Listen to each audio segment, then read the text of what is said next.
What's up, YouTube? 2020 Kia Sorento. I'm going to show you how to reset the service interval light today.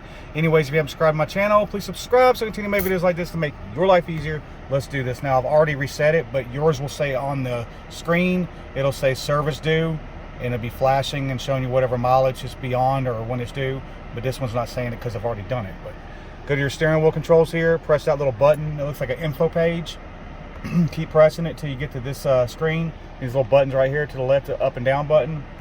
Scroll down till you get to service interval. There's an OK menu or a button right there on the menu. Hit OK. Scroll down to adjust interval. If you want to adjust whatever mileage you want it on, I got this set at 5,000 miles.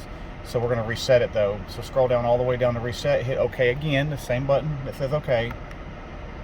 Reset time and distance. Hit OK again. And then you back up to whatever screen you're at, or just hit that little page button. It'll take you right back to your miles per hour where it was at before. Anyways, I hope you liked this video. Y'all subscribe, check like. Peace out, YouTube.